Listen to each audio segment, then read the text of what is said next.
దేన్నైనా పుట్టించే శక్తి ఇద్దరికే ఉంది సార్. ఒకటి నేలకి, రెండు వాళ్ళకి. అలాంటి వాళ్ళతో మనకు గొడవ ఏంటి సార్? చేస్తారని రేపోవాలంతే. నీ కాటుక కనులు విప్పారకపోతే ఈ భూమికి తెలవారదుగా. నీ గాజుల చేయి కదలాడకపోతే ఏ మనుగడ కొనసాగదుగా.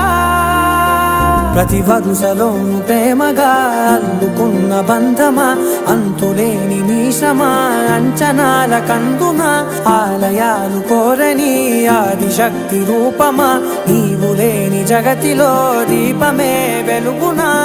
నీదగులాలనలో ప్రియమగు పాలనలో ప్రతి ఒక్క మగవాడు పసివాడేగా. ఎందరి పెదవులలో ఏ చిరునవ్వున్నా ఆ సిరి మెరుపులకు మూలం నువ్వేగా.